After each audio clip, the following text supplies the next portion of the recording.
In 3 seconds, I'm going to tell you something that sounds completely impossible. One man survived the Hiroshima atomic bomb. He was burned, blinded, and thrown 30 feet through the air. Then he got on a train, went home to Nagasaki, and 3 days later survived that atomic bomb too. And here's the part that makes no sense. He lived to be 93 years old. The odds of this happening are 1 in 3.5 billion. Only 165 people were in both cities during the bombings. Just one single person was officially recognized by the Japanese government as surviving both atomic blasts. His name was Tsutomu Yamaguchi, and what you're about to hear will change everything you thought you knew about human survival.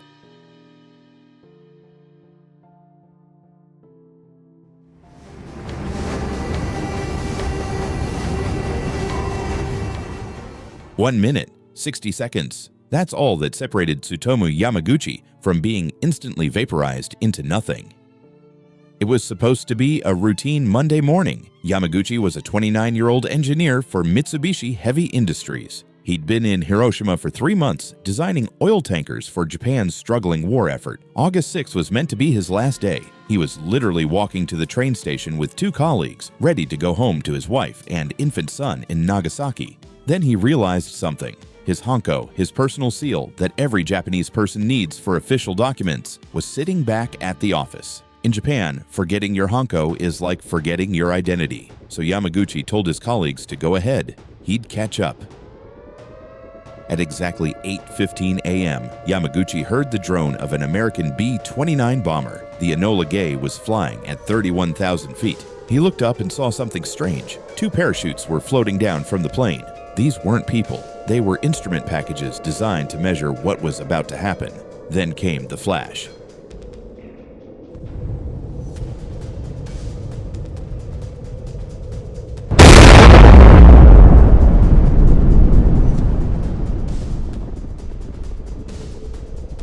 Yamaguchi described it as the brightness of 1,000 suns, like magnesium burning directly in front of his face. His military training from the war kicked in instantly. In that split second, he did the only thing that would save his life. He threw himself into an irrigation ditch, pressed his palms against his eyes, and jammed his fingers into his ears. The shockwave hit him like a speeding truck. The force ripped him from the ditch and hurled him 30 feet through the air into a potato patch. The heat wave that followed was over 3,000 degrees Celsius at ground zero. Even at 3 kilometers away, it was hot enough to melt skin. The entire left side of Yamaguchi's upper body was charred black. Both of his eardrums ruptured from the pressure. The flash had temporarily blinded him. When his vision slowly returned, Yamaguchi saw something that would haunt him forever. A mushroom cloud was rising 40,000 feet into the sky, turning day into night. The air was so thick with dust and ash that he could barely see 10 feet ahead. He described it like being trapped inside a film negative, where everything was reversed and wrong. As Yamaguchi stumbled through what used to be Hiroshima, he witnessed horrors that no human should ever see. The heat from the bomb had been so intense that some people were instantly turned into shadows, their outlines permanently burned into concrete walls and bridges. These shadows are still visible today, frozen moments of lives that ended in less than a second. The living were sometimes worse than the dead. Survivors wandered the streets like ghosts. Their clothes had been burned off. Their skin hung from their arms like torn paper. Many had their hair completely gone, their faces swollen beyond recognition. They moved in silent groups, arms held out in front of them to prevent the burned skin from sticking together, weakly calling out one word: water, water, water. Miraculously, Yamaguchi found his 2 colleagues. They had survived by pure chance, shielded by a concrete building. Together, they spent the night in an air raid shelter. All night long, they listened to the cries of the dying, breathing air that reeked of burned flesh and smoke. Outside, Hiroshima burned like the end of the world. The next morning, they had to reach the train station, but the bridges were piled with corpses. The rivers ran red with blood and were so full of bodies that Yamaguchi had to physically push through them to reach the other side. Can you imagine pushing through floating corpses just to get home to your family? He finally reached the train platform covered in burns, barely able to see, and boarded a train for Nagasaki. He had no idea he was heading straight toward the second circle of hell.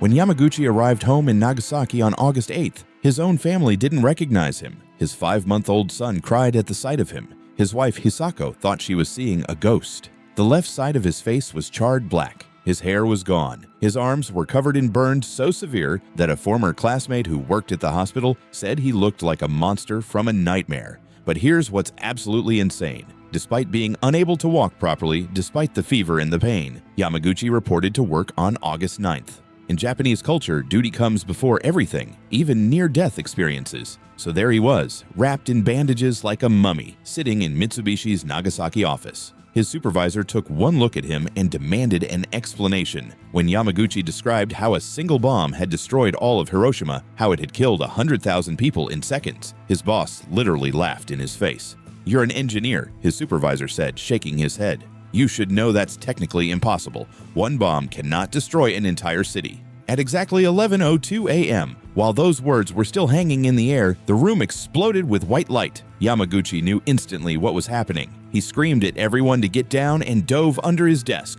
The windows shattered inward like 1,000 knives. Fat Man, 40% more powerful than Hiroshima's little boy, had just detonated 3 kilometers away. His bandages caught fire and burned off his body. The wounds from Hiroshima, barely 3 days old, were exposed again.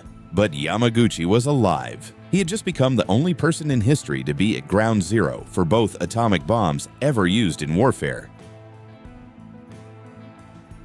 But wait, here's the twist that will absolutely blow your mind.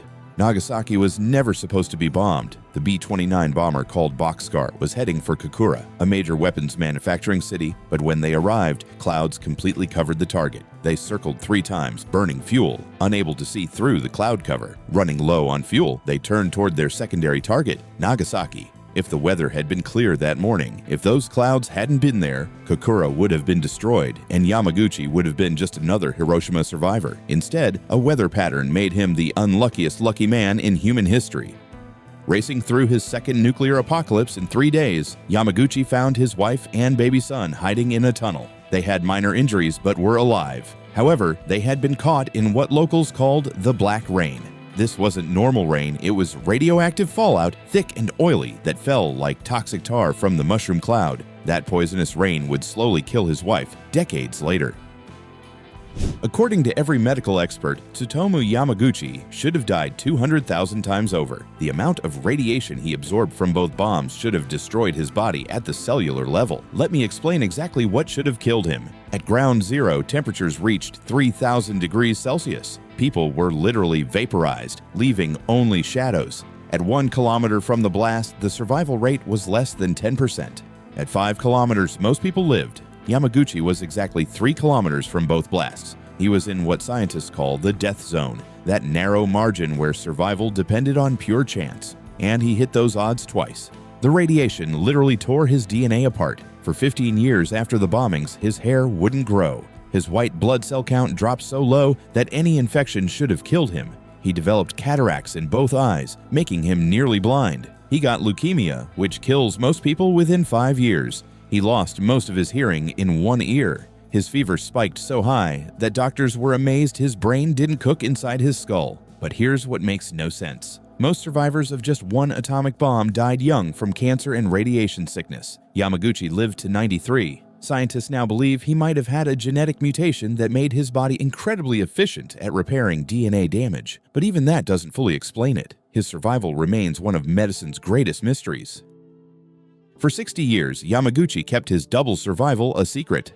And the reason why will make your blood boil. In post-war Japan, atomic bomb survivors called hibakusha faced something almost worse than the radiation. They faced complete social rejection. Employers refused to hire them, thinking they were contaminated or weak. Families wouldn't let their children marry hibakusha, terrified of having deformed grandchildren. Insurance companies rejected them. Banks wouldn't give them loans. Even other survivors resented those who looked too healthy, worried it would weaken their case for government support. And here's the ultimate irony that's almost too crazy to believe. Yamaguchi spent years working as a translator for the American occupation forces. The same military that dropped both atomic bombs on him was now signing his paychecks. Every day he helped the people who nearly killed him twice communicate with other survivors. Imagine having that conversation with your boss. At age 90, something changed in Yamaguchi. Maybe he realized time was running out. Maybe the guilt of surviving when 200,000 died became too heavy. But suddenly, the man who had stayed silent for 6 decades decided the world needed to hear his story. In 2006, he appeared in a documentary called Twice Survived, shown at the United Nations. His message was simple, but devastating. I didn't survive by accident. I survived to warn you. Nuclear weapons are not abstractions. They are instruments of hell that melt children and turn cities into graveyards. In 2009, just 1 year before his death, Japan finally recognized him as the only official double atomic bomb survivor. Today, 9 countries possess over 15,000 nuclear weapons. Each modern warhead makes Fat Man look like a firecracker. The bomb that destroyed Nagasaki had 21 kilotons of power. Today's weapons have yields measured in megatons, 1,000 times more powerful. On January 4, 2010, Tsutomu Yamaguchi died of stomach cancer at age 93. The cancer was almost certainly caused by the radiation he absorbed 65 years earlier. Even in death, the atomic bombs had the final word. The man who survived the unsurvivable twice was ultimately killed by the poison they left in his body. 1 man, 2 bombs, 93 years of carrying the weight of 200,000 deaths. Tsutomu Yamaguchi was living proof that the impossible can happen, but he was also living proof of something else, that humanity has created weapons so powerful, so devastating, that even surviving them is a curse that lasts a lifetime. Was his survival destiny, impossible luck, or a message from the universe that we're playing with forces we don't understand?